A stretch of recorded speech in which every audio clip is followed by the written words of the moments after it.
Speeding. Speeding. Speeding. 5, 4, 3, 2, 1. The world is changing faster than ever.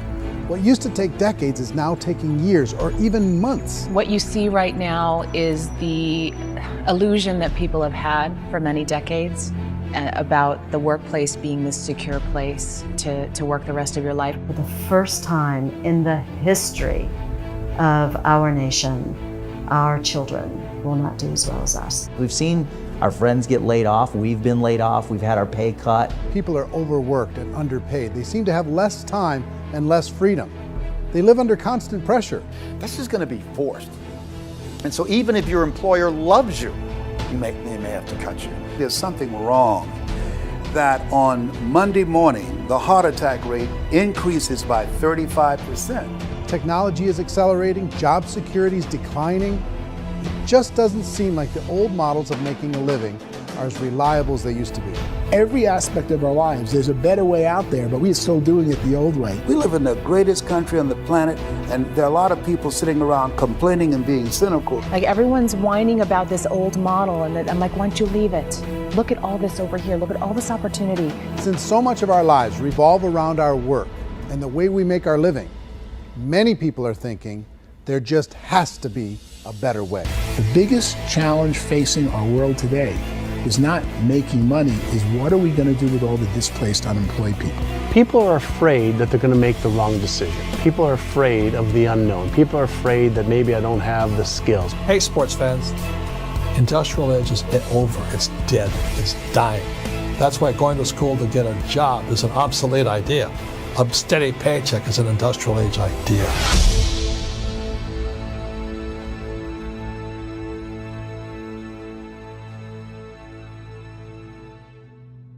It's the search for answers that has brought us here together today. My name is Ерик Уори, and for almost 30 years I've been an entrepreneur, struggling at times, but ultimately succeeding. As a best-selling author, speaker, and business owner, I've spent my entire career helping millions of people around the world to become entrepreneurs. And I believe strongly that there is, in fact, a better way when it comes to how we make a living. The career landscape has changed dramatically, and many are still working in a model that is completely out of date. What worked for previous generations isn't working as well for people today. In this film, we're going to explore 3 important questions. First, what's really going on in our working world today? Second, in this new economy, is it better to become an entrepreneur, or is it safer to work for someone else? And third, if a person decides to become an entrepreneur and start their own business, how can they do it without taking on massive risk? To help in this journey, I've brought together some of the greatest experts and thought leaders in the field of entrepreneurship to share the real facts with you. My intention is to give you new information that will allow you to make choices that are not limited by an old, outdated model. Let's start by understanding what's going on in our working world today.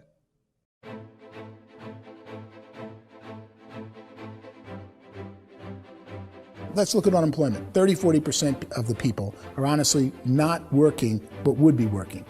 What our government does is if you haven't found a job in 6 months, we don't call you unemployed. We pretend you dropped out of the labor force. I've often said that unemployment, particularly structural unemployment, that's unemployment due to technological changes, is the first sign of economic growth. Think of it, 10 people live on an island. They go out every day and fish. One day, new technology shows up. A missionary brings them a net. Now, using the net, one pilots the boat, one throws the net. 2 fishermen can do all the work 10 used to. That's a 500% increase in productivity, 2 doing the work of 10, in one day. You don't have to learn a lot to learn how to throw a net instead of throw a fishing line. The island's got a big problem, 80% unemployment. But the island still has all the wealth of the fish because the 2 people produce as much fish as 10 did. Now, of course, looking back in history, these changes used to take thousands of years. And during that time, we went into farming and transportation. Some of us became doctors and some teachers and lawyers, and we developed all these new professions and new manufacturing jobs. Today, these changes are occurring literally in one day when a new technological advance occurs, and we don't have the social structures to deal with it or to retrain the unemployed people. So one of the things that I think is interesting as I travel across the country and really travel around the world is the way that we work and the way we get paid for work is changing pretty dramatically. On a global basis, everything is being turned upside down because of the rapidly advancing technologies. They are eliminating many jobs, and we have been left with many people not prepared for the jobs that exist. A lot of demand in public companies was to squeeze out all the fat and to get just as much margin as we possibly could, and fat equals humans. So this idea of job security in information age is so obsolete, but it's still taught inside our school system. And that's where the problem starts. There's no financial education in the school system, and people are still trained to be employees who work for that paycheck. This is a chart on the middle class. What's happening in the middle class, those that went to school, their incomes have been coming down for years. And parents still say to their kids, go to school, get a job. Now what happens to all those middle class people who are dropping off the ends of the chart? Well, they become what's called working poor. And this is what happens to working poor. But they say poverty is ending. Well, poverty may be ending, but working poverty is going up. And this is food stamp usage. So food stamp usage in America is going through the roof right now because people cannot earn what they call a living wage. Most people have experienced financial pressures that I think are probably greater than they have been in the past. If you're not working for yourself, then it's going to be a pretty hard road for a lot of people. Today, if you're going to control your future, the 40-40 plan is gone where you can graduate from college and get a job and work for 40 hours a week for 40 years. That day is gone. So some of these charts actually tell you what's going on. And this is a really interesting one, you know. People are going back to school because if I go back to school, I'll get a nice job. But this is what's happening to, it's called Sallie Mae, which is the student loan guys. Student loan is going through the roof. It's now over $1 trillion, and student loan debt is worse than credit card debt. So when people stopped using credit card, the government got people into student loan debt. And the problem with student loan debt is you can never be forgiven. See, with credit card debt, you can declare bankruptcy and all's forgiven. But student loan debt, you can declare bankruptcy, you still owe it. It's the worst of all debt. But this is the next picture. Look at this chart here. This is what's happening to wages of college graduates. It's going down. So you go to college, you rack up all this debt, but you earn less money. Now, that's not that intelligent. Average person who's been working a lifetime in America today is ending their lifetime at 65 with about $41,000 in assets. They earned just enough to survive. I think in the United States we have something like 17 trillion in debt. That's just the federal government debt. We got another 2 in municipal and in other, let's call it almost 20 trillion government. We've got 40 trillion in private debt. That comes up to close to 60 trillion. When you then add something we never had before, what you were talking about, when we look at the unfunded portion of Social Security and primarily Medicare, Medicaid, that at the most conservative estimates from outside firms, Kleiner Perkins, 67 trillion and growing. That's more than all our other debt. There's less conservative estimates that say it's 84 trillion or higher. I added up conservatively $127 trillion in total debt. Debt is a financial drug. When you take it to excess, it's like taking a drug. Yeah, it makes you feel better, it enhances your performance, but at a huge cost, eventually it kills you. And so that's what happens. We keep doing more and more debt, and you get less and less results, just like a drug, until the debt gets so high that it crushes the whole system. That's where we're at, 8.2 times GDP. You know who I feel sorry for? I feel sorry for the person who dreads going to work, who is sick to their stomach on Monday morning, who hates their alarm clock, who gets a little glimmer of hope on a Wednesday because it's hump day and says, thank God it's Friday.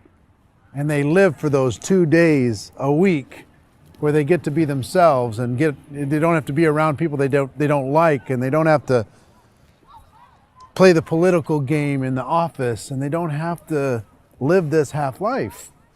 The person that works 50 weeks a year just to be able to have the 2 weeks for vacation. And you know what happens to most of them?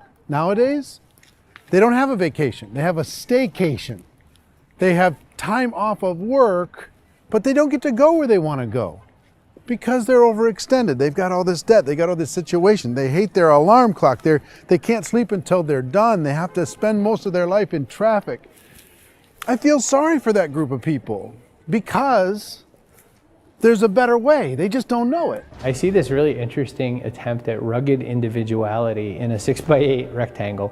And I feel like you're all the same, except for the little push pins of the pictures. There's different pictures. Yours is named Jenny and his is named Sujara, but it's the same people. And this is how they are, and they're just like the zombies, and there's no joy in there, there's no fun. There's always like the wacky woman who decorates her cubicle, and that's the most she can do there. You got to give her credits, right? The wacky cubicle woman. The basis for their life is worry. I'm worried, you know, maybe I'll get fired. I'm worried maybe my company will go out of business. I'm worried I can't keep spinning the plates on paying the bills. I'm worried about how do I send my kids to college. I'm worried, what if the transmission of my car breaks? That's, you know, 2 or 3, I can't fix it. People live in a sea of worry, and it eats at them. Those signs that people held up during the Depression didn't say looking for gainful employment in a cubicle. It said looking for work. Work is what we're looking for. Job is just a unit of measurement. Work is what we're going after. It's time to look in the mirror and say, it's not the economy, it's my economy. It's my little world of where I am. I need to improve. I'm not going to wait for the economy to come back because frankly, the economy is doing great in this country. So I'm here on Wall Street, the financial center of the universe, the financial capital of the world. This is where most people's money goes to at least be held for a time, right? With interest rates in banks being effectively zero, and many experts are predicting it's going to stay at zero for the next 10, 20, even 30 years, people feel like they don't have any choice but to put their future into equities, to put their future into the hands of other people on this stock market, and hope that the stock market goes up, hope that the stocks that their advisors pick or that they pick goes up. That's one way to go, I guess. It's my personal belief that if you put your future into the hands of yourself, in other words, you have earning power by yourself, I think you're a better investment than these guys. I think you controlling your future is a better option than handing over your retirement to these guys. The average household income in the United States is approximately $50,000 a year, what they call the middle class. To reach the top 25% of income earners, you'd need to earn at least $90,000 a year. To reach the top 10% would be a household income of $140,000, the top 5%, $190,000, and to be in the top 1%, you'd need a combined household income of at least $380,000 a year. So here's the question. What do you think would give you the best chance to move up and get to the top 10%, the top 5%, the top 1% or beyond? In my opinion, and in the opinion of many, many experts, the answer is to become an entrepreneur, to become your own boss. I think you have to be a business owner. I can't, the only time I ever say to someone it'd be great to be an employee is when they've already told me they've surrendered. I only tell people who are wounded spiritually that they should be an employee. And it's that feeling that you get when you pick up the backpack off the little Cub Scout and say, "Don't worry, little guy, we'll get you back to the camp." You know, it is in no way a kindness when I tell someone they'd be a great employee. The other status symbol really increasingly is lifestyle. And people can own their own business, maybe even work out of their house. That, I tell you, people admire that. Like, gosh, I wish I could do that. The spirit of the entrepreneur is to be a risk taker and to be resourceful and unstoppable and to have a vision of yourself beyond where you are and not willing to settle for life as it is. Think about the great entrepreneurs. They're visionary. They have heart. They're willing to do today what others won't so they can do tomorrow what others can't. Personally, I don't think of the new economy, the old economy. I create my own economy. The entrepreneur's in control. I decide what the economy is going to be like. In the world of entrepreneurship, there are no limits. You can make as much as you want, depending on how much you want to work and how smart you are and how great a team you put together. There's no more lifetime rewarding business than being an entrepreneur. Why in America, where anyone could be anything, would people want to give up their freedom and become effectively a modern day slave, told shut up and be here every morning at 7:30, leave at 5:30, and do what I tell you? If people decide to become an entrepreneur and work for themselves, they have some traditional options, but they're riskier than you might think. Any kind of a retail business, retail build-outs is extremely expensive. Even just these small little yogurt stores where they're putting little yogurt machines and you get all the different flavors, you're spending $200,000, $300,000, $400,000 to open a yogurt shop. I would love to buy a Dunkin' Donuts, but it's $500,000 or so to start. I don't quite have that just in case money. Risking lose it all, and most guys do 2 or 3 times, and even big guys like Branson, because I'm such a fan of his, half his companies don't work. If you make $1 million, your problems are going to go. If you make $1 billion, your problems are really going to go.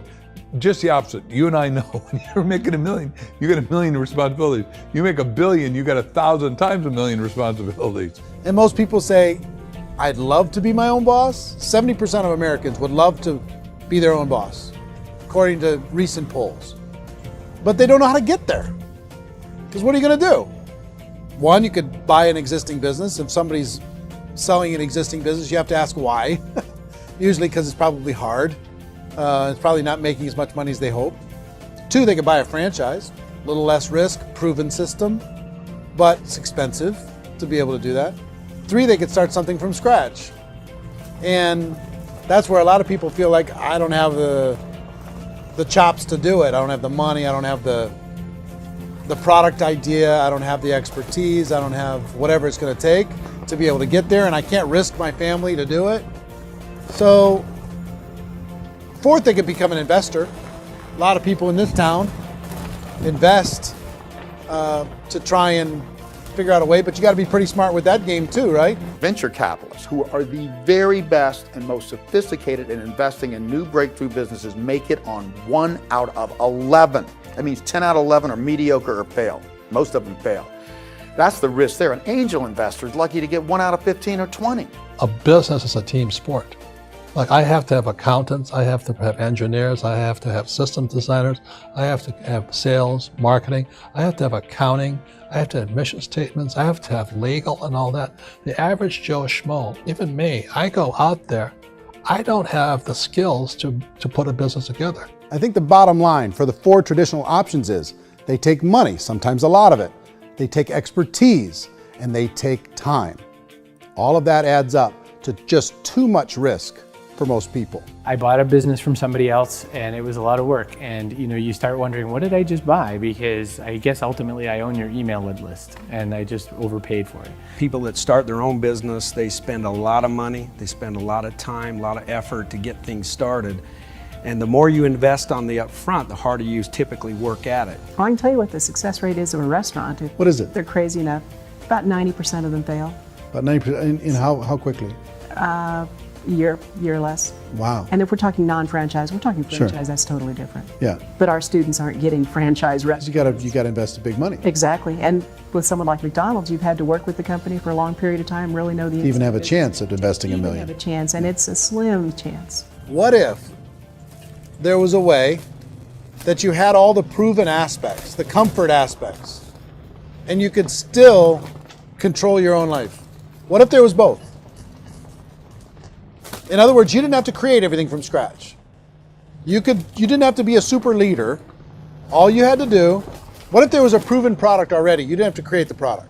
And there's a proven system already, proven training already. Everything except an employer. That was the only thing that you didn't have.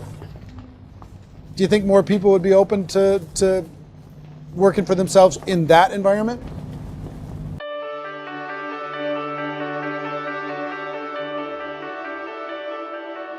In our search for a better way to make a living, we've come to the conclusion that becoming an entrepreneur is actually safer than being an employee. And through our look at the entrepreneurial options, one particular path kept coming up from expert after expert. And I think most people will find it surprising because it's certainly a non-traditional business model. That model is for people to start their own business and become an entrepreneur through the creation of a network marketing business. Some people call it direct selling because the product is being sold directly from the manufacturer to the end consumer, cutting out the middlemen. Other people call it multi-level marketing, or MLM, because there are multiple levels of commissions paid. The most common term today is network marketing, because network marketing best describes using a large group of independent distributors, independent entrepreneurs, to move a product or service more efficiently. So my friend here, Donald Trump, and I, we always write about the network marketing industry. And the reason we support the network marketing industry is because it really is a business school for entrepreneurs. Because most people come out of school looking for a paycheck. Oh, that's terrible. I went to network marketing like that. I think if it didn't exist, we should invent it. It is that good. I think direct selling is a great way to do business today. It's very easy to get into that industry, and you can be self-employed, be in effect an entrepreneur. When we see multi-billionaires adding network marketing companies to their portfolio of companies, that would be a clue. When we see people who are very famous authors and very famous business people endorsing the industry, that would be a clue. These network marketing companies aren't $50 million companies, they're billions and billions of dollars. They lead the stock market, they're major companies. When we're going to get it? You know, and you're going to school to work for a paycheck, but if you want to be rich, be an entrepreneur, and network marketing gives you the spirit to be an entrepreneur. A traditional company will spend up to 50% of their total revenue on marketing. Network marketing companies use a different approach. Instead of having all that extensive marketing expense, they utilize a network of independent distributors to do the marketing for them. Now, why do they do this? First, because word-of-mouth advertising is so much more effective today than traditional media advertising. Second, some products need to be explained or demonstrated, and an independent salesperson can do that more effectively than an ad campaign. Third, it's completely efficient. The company only pays for the marketing of their product if a sale happens and not before. Imagine if Amazon allowed you to become an independent distributor and paid out 40% of its revenue to that distributor group. All you had to do as a distributor was recommend a product, and if a person bought it on Amazon, Amazon would take care of all the logistics, and you'd get paid for bringing the customer. Now imagine you got paid for every purchase that customer made for the rest of their lives. Well, Amazon doesn't offer this option, but network marketing companies do. 85% of all buying decisions in our society are made as a result of word of mouth or reputation. We're recommending things to each other all the time. You know, who's your dentist? Who's your doctor? Who's your lawyer? What detergent, are you using? What legal system are you using? What product are you using? We're talking to each other about the things that we love anyway. When you go into a big box retailer, you're lucky if the clerk looks you in the eye, much less gives you any detailed or accurate information about what you're purchasing. So of course, this personal information, this education coming from a friend, a neighbor, a relative, or even a stranger, but one who has experience with the product is extraordinarily valuable. As a matter of fact, network marketing can educate consumers probably better than any other form of marketing. It certainly can do better than advertising, because advertising usually has a certain hype to it, and you can only get limited information. So, network marketing trumps advertising. If you were a typical sales company and you wanted to sell $1 million a month worth of product, you might go find 100 superstar salespeople. The quota would be $10,000 a month. So network marketing as a distribution system just flips the numbers. So we use 10,000 happy, raving fans of a particular product, and we don't concern ourselves so much with how much product each one of them individually sells. If they sell just $100 or $200 a month, and there's 10,000 of them, you're selling $1 million to $2 million a month worth of product. And that's the best way I can explain how network marketing works. This is the marketing arm of the company. There's not money being wasted on bricks and mortar. There's not money being wasted on inventory that's sitting stagnant somewhere. There's not of employees standing around that don't have customers. These are people that are going to connect with customers. These companies allow people to become independent distributors for extremely low cost and with no minimum time or sales quota. Essentially, they own their own business and can provide as much or as little sales as they choose. In other words, the distributor gets all the benefits of traditional business ownership without the risk. The advantage of network marketing is the ease of entry, the low risk, and the low startup cost, because almost everything else has very high risk. You can get in for a minimal investment. You're buying into a system that's already been proven, products or services that have been proven to work. The keys to network marketing is providing an opportunity for the masses to get involved, providing an opportunity for the average person who doesn't have the resources to start their own business. All of this so far is fairly straightforward, but network marketing offers another benefit, and it's this benefit that makes it so interesting for entrepreneurs. Network marketing allows a distributor to build their own network of other distributors and then compensates them on the sales created by that entire group. Direct selling is, at its base, very simple. It's the sale of a product or service to an individual on a face-to-face, one-on-one basis, just the way we're talking right now. But there's an important element as well, and that's the offering in conjunction with that sale of product, the offering of an opportunity for someone to make something of themselves. No matter what your social status is, no matter what language that you speak, I mean, look how many unbelievable people are becoming successful that speak every kind of language out there. What an awesome gift to give the world. Instead of having to work your way up in a system and prove that you could be a sales manager, they just decided everybody can be a sales manager. Everybody gets to build a sales team from day one. And so what that brought into the system of growth as a direct selling company is the concept of compounding or geometric progression. Because now you can actually grow a sales force very quickly because everybody is enrolling people in their own sales force. People who are like, oh, this is weird, I'm building a sales team, or what do you think you do at a regular company? How do you think a regular company works? Network marketing is the only industry that doesn't say your past determines your future. It looks at your past and says, okay, now what can we train you to do so you can have a great future? Every other employer out there wants to exploit you for what you already know, not teach you something new. Network marketing has the potential to save the United States and the world because it's going to teach people not to be employees, but to be entrepreneurs.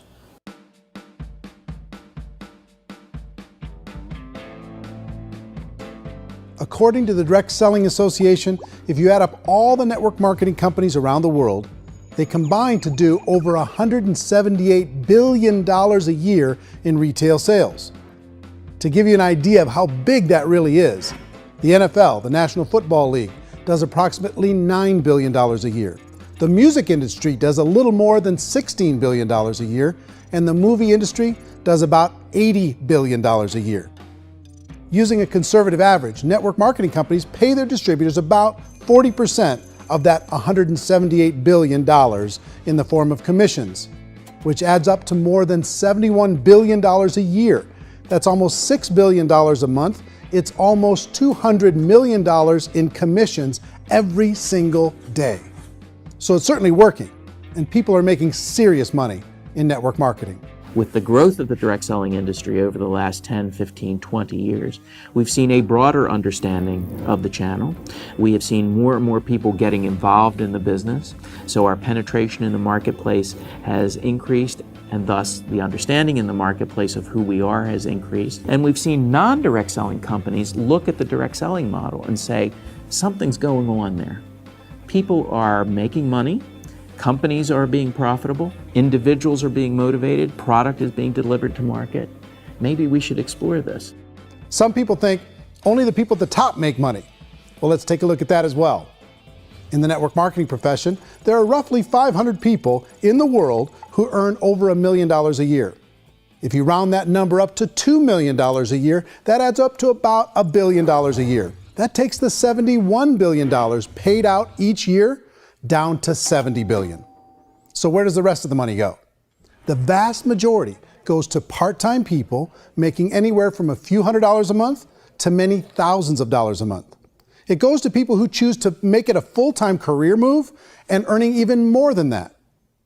Every day, people are using the money they earn through network marketing to pay off debt, have more fun, and improve the quality of their lives. Everyone I know in network marketing has been doing that since the 50s. They go to work when they want to go to work. They stop working when they want to take time with their children to have a leisurely breakfast and discuss issues and drive them to school. They go back to work when they get home, wherever they're working out of. The biggest thing that I've seen is people that have become much happier in their life. MLM has probably made more millionaires of more people in more countries, and I've spoken to them in 67 countries, than any other single form of business, starting from nothing. If they have a choice between working a job for the next 10 years or working a network marketing business for the next 10 years, the result of working the network marketing business will be better. A lot of people within the industry go on and make this a career and do extremely well at it. Network marketing has been nothing but good for everyone I know that's been involved with it because they did it seriously and they played full out and they've been very successful. It's been a constant barrage of success stories and people showing off stuff that they got as a result of it. How many people are involved? Approximately 16 million Americans and 96 million people around the world are currently participating in network marketing. And in a recent poll, 82% of those people report a good, very good, or excellent experience with network marketing. So people are happy.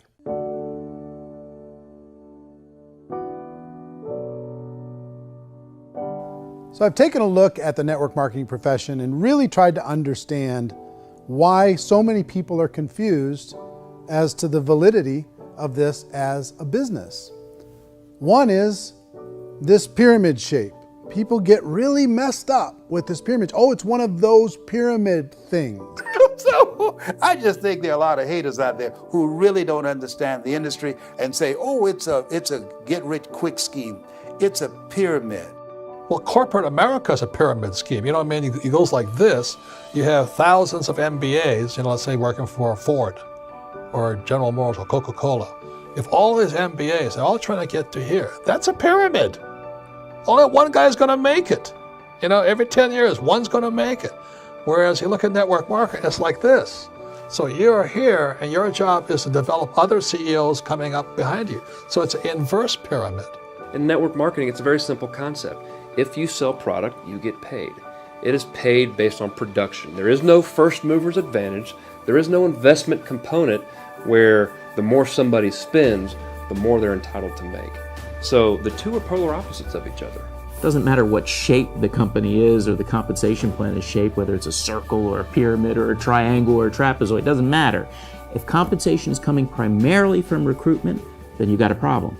On the other hand, if an operation is basing their compensation to participants on the basis of sales, even when those sales are generated by people you've recruited, well, then you're a perfectly legitimate enterprise. That's the legal test, it's the practical test. Another issue that's been true in the past that is no longer true now is people used to be in network marketing loaded up with products that they couldn't sell and they ended up a loser. They ended up with a bunch of product in their garage, they ended up with a bunch of products sitting in their kitchen shelves or whatever, and they thought they could sell it and then they weren't willing to or able to sell it and they ended up with a bunch of stuff and they were bitter about it. There was this thing called front loading where you had to buy if you bought $25,000 worth of product, you got better commissions and all this. Today, it's almost all done by computer. It's direct mail comes from a warehouse somewhere else. You don't have to have all this inventory. You don't have to stock up. It's a paperless world now. Most of it's done online. You have a back office. It really works. And the technology has changed everything. Third issue is people start talking about 99% of people in network marketing don't make any money. Well, we've talked about that over the course of this journey together. Almost $200 million a day is being paid out to network marketing distributors around the world. The naysayers, the people who say that it doesn't work, are usually the ones who just don't know how to make it work for themselves. And so they're giving you an opinion, and I tell people, don't confuse people's opinions with expertise, because opinions are free. And don't confuse sincerity with the truth, because people could be sincerely wrong. But here's the reality inside of network marketing. The vast majority of people that get involved in network marketing just become customers and they get involved to be able to purchase product at a lower price. If you take Costco as an example, if a person goes into Costco and gets a membership to Costco so they can get a lower price on the product, we don't call that person a loser because they have a bunch of product that they walked out with a smile on their face. Yet when some people want to take a look at network marketing, they say, well, those people, they're just using the product and they aren't earning an income, so they must be a loser. They're not a loser, they're a happy customer. That's the vast majority of people that are involved in network marketing. Now, a smaller percentage of those people decide to go build a business. They earn $300 a month, $500 a month, $1,000, $2,000. That's the bulk of earnings in network marketing. And then there's the few that really decide to take it serious, really decide to build a large network, really work to make that network very, very productive. And those people make huge amounts of money and there's no cap. What I do as an outside economist, just somebody looking at this industry like any other industry I speak and say, look, what's the realities of this? 1% do incredibly well. 10% generate some additional income at pretty low risk and effort, that's not, and 90% of people roughly end up customers. One thing that I think is real when it comes to people's perceptions about network marketing is people put this, and distributors, I think, involved in network marketing have some responsibility for this. They have sometimes unrealistic claims about the product or about the income. Most people who become distributors, they want the money, they want to be successful, but they don't have the skills. They don't know what to do. And when people don't know what to do and they're in a new business, they're scared. And when they're scared, they panic and desperation kind of sets in. So they think everyone they talk to has to get in. So if I talk to you and you say, well, no, I don't have time to do that, they're like, no, I need you. You have to do this or I won't be successful. So I start clawing on you. I start that desperation. So then I start making claims about the product, which are not appropriate, probably not even true. Or I start saying, oh, let me show you how you can make all this money and you don't have to do anything, Eric. And so you just totally misrepresent the opportunity, and you're clingy with people because you think you need everybody to be successful, and you don't. You know, one of the messages that I try to deliver most forcefully to companies as well as salespeople in direct selling is that you don't have to overpromise. The reality is in network marketing, there's a lot of hard work involved. There's a lot of effort. You're going to have to develop yourself. It's a business like anything else. It's going to take some time, but in my opinion, it's better.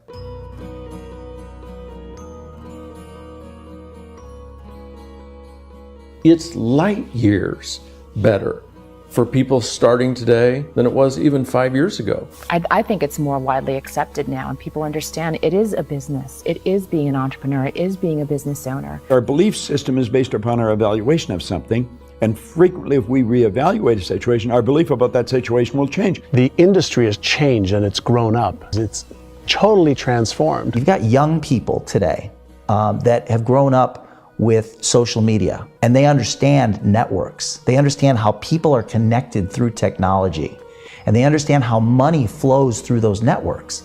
So when they see network marketing, they don't see it the way their parents saw it. And we've all learned, the larger industry that you represent, has all learned from those mistakes and flaws and errors that have happened early on. Early algorithms didn't work the right way. That's all fixed. It's like when they design a computer program, they design the program, then they run it, and then they go back through and they debug it. The MLM industry has been debugged. This is the day of being virtual, being able to run a business from your mobile phone. I mean, it's incredible. Companies are getting smarter. They're implementing more consumer protections. They're implementing more compliance training. They're doing more with respect to product research. If you do get involved and you make purchases of inventory, even on a voluntary basis, if you decide that this business is not for you, you can leave and have that inventory repurchased by the company. There's no other business that offers that kind of protection on a voluntary, self-regulatory basis.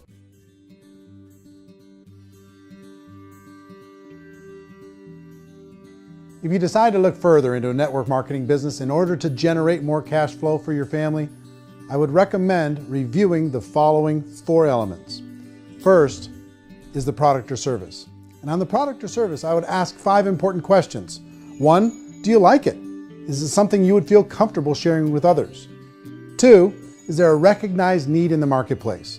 It's hard to create a need if one isn't naturally there. 3rd, does the product meet that need? Does it solve a legitimate problem for consumers? And 4th, is it priced to sell? Can it compete in the marketplace? And 5th, is it priced for profit? Is there enough margin for the company and the distributor to be able to generate income for the long term. If you can answer the questions on the product to your satisfaction, the next element to consider is the company itself. Is it well run? Do you believe in the founders or the management team? Do you feel they have what it takes to go all the way? See, it doesn't matter how good the product is if the management can't take care of the company. Good management can change with the times. They can handle adversity. They can make good decisions. Make sure you choose a company that can serve you for a long time. The third element to consider is the compensation plan. And with that, there are 3 important things to look at. First, a brand new person needs to be able to generate some money fairly quickly.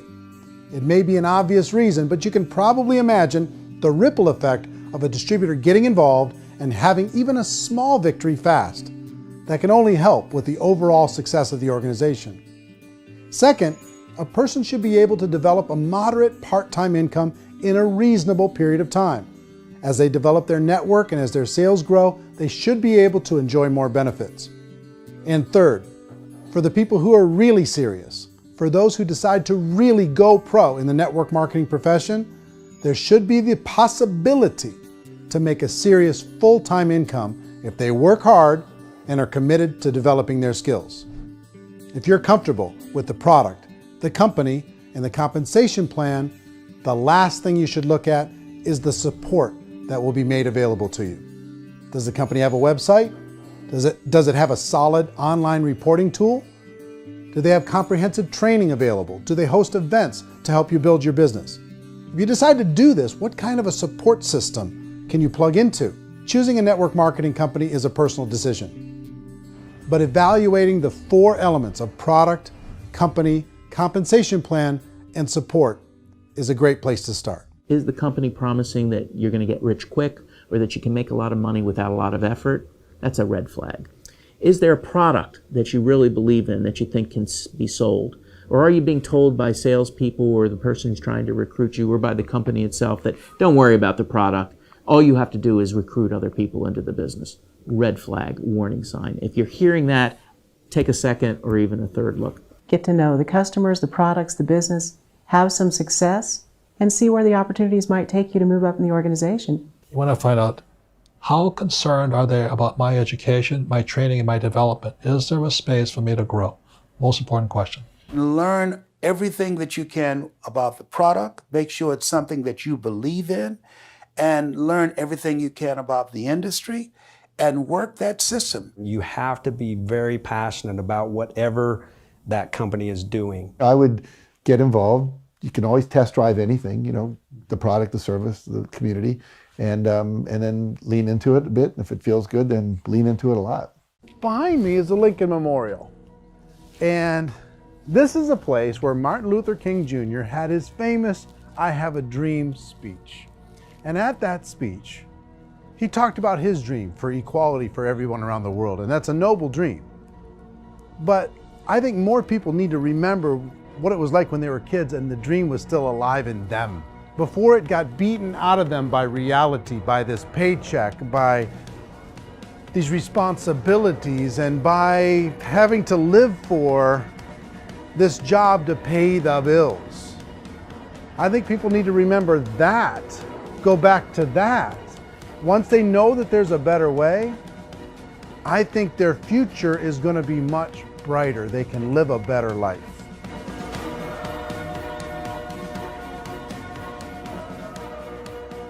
So if you're considering getting involved in a network marketing company, let me offer you just a few pieces of advice. First, network marketing isn't perfect. It's emotional, it's challenging. Like any entrepreneurial venture, it can have its up days and its down days. But if you have an entrepreneurial bone in your body, it's just better. Second, if you're gonna do it, decide to be professional.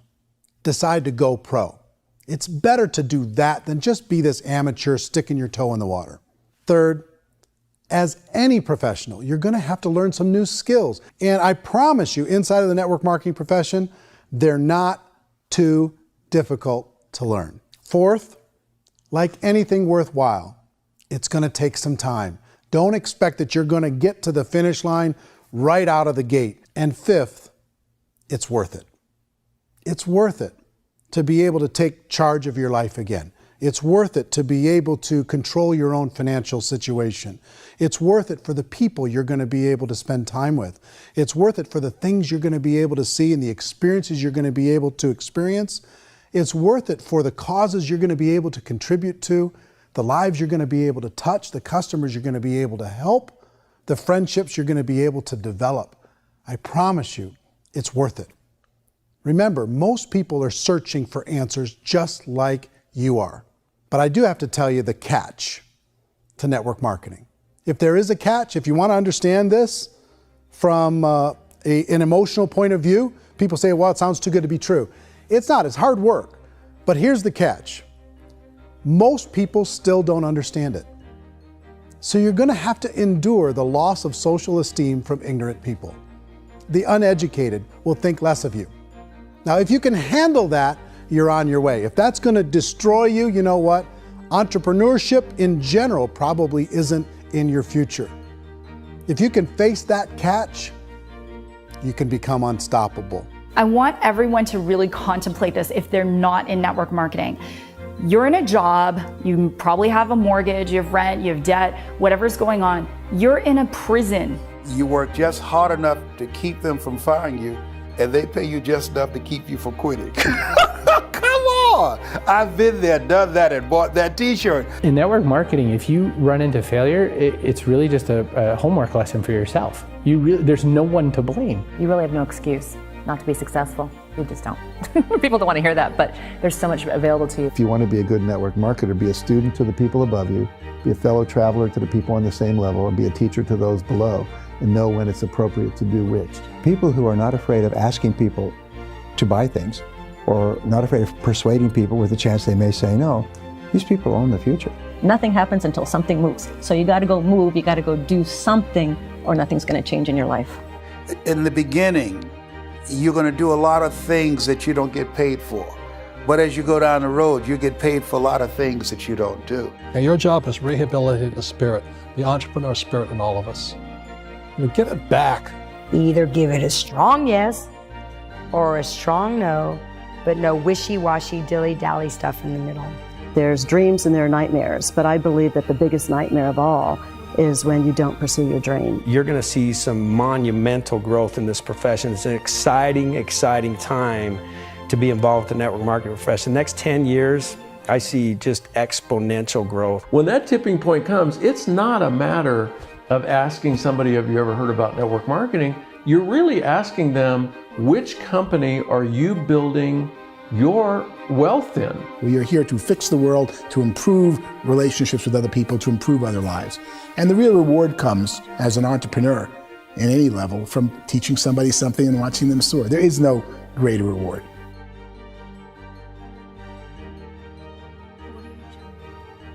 Life's too short to spend it living someone else's dream instead of your own. It's too short to spend it living at a fraction of your potential. Can being an entrepreneur be a challenge at times? Sure. But here's what you get in exchange. It can be yours. Something that you built, something that you created, something that you made happen. This balloon represents your dream. It represents entrepreneurship. My wish for all of you is that you would reach out and grab it. The choice is up to you.